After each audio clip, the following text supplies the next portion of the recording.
ఈ సబ్జలు చూసినావా? ఇక్కడ దాకా వచ్చి ఇల్లు ఆగినప్పుడు ఎందరి కాళ్ళు పట్టుకుండో నాయన. ఈ సబ్జలు చూసినావా? ఇక్కడ దాకా వచ్చి ఇల్లు ఆగినప్పుడు ఎందరి కాళ్ళు పట్టుకుండో నాయన. పైసల చెట్టు కాయలేదన్న చుట్టమే కానీ ఒక్క పునాది రాయి అయిన వారు లేరు. అమ్మ నేను కూర్చున్నప్పుడు ఎప్పుడు ఇదే జోలి ఎల్లబెడుతుంటుంది. గవర్నమెంట్ ఇచ్చిన సీకులు సిమెంటు మధ్యన ఎవరి చేతుల మాయమైనయో. గవర్నమెంట్ ఇచ్చిన సీకులు సిమెంటు మధ్యన ఎవరి చేతుల మాయమైనవో. రెండు దోసిళ్ళ మన్ను పోసి సాపిస్తుంటే దుఃఖంతో కోపంతో గుండె కుండలో రక్తము సలసలా మరిగేది. ఈ కిచెన్ రూమ్ అనిపిస్తుందా? ఇంతకు ముందు ఇక్కడే ఎర్రమన్ను అరుగు మీద 2 రబ్బర్ బిందెలు, పక్కనే ఒక ఇత్తడి బింద. చీమలు పడతాయని బువ్వకుండా ఉట్టి మీద కూర్చొని ఉయ్యాలుగేది. ఈ కిచెన్ రూమ్ కనిపిస్తుందా?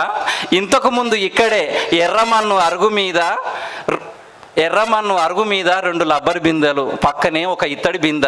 చీమలు పడతాయని బువ్వకుండా ఉట్టి మీద కూర్చొని ఉయ్యాలుగేది. ఈ దొండపాదు ఉంది చూడు, ఇక్కడనే పెద్ద కంప చెట్టు. దీన్ని ఆనుకొని తాటికమ్మల గుడిసె. ఇంత చిన్న గుడిసెలో 4 ఎట్లా పట్టినామో నాకు ఇప్పటికీ తెలియదు. వానకు ఈ గుడిసె కూలిపోతుందని బట్టల మూటలను గిన్నెలను గిలాసులను దబదబ సర్దుకోవడమే ఇండ్లకు వచ్చినట్టు. వానకు ఈ గుడిసె కూలిపోతుందని దబదబ బట్టల మూటలను గిన్నెలను గిలాసులను సర్దుకోవడమే ఇండ్లకు వచ్చినట్టు.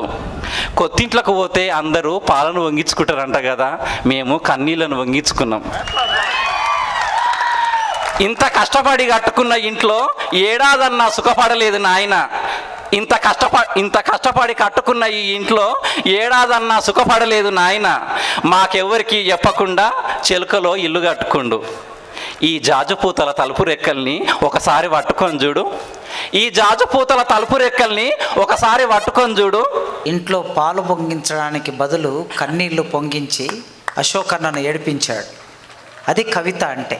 ఇండ్లకి పోతే పాలు పొంగించుకున్నట్టు మేము కన్నీళ్లు పొంగించుకున్నాం. Gopal, love you.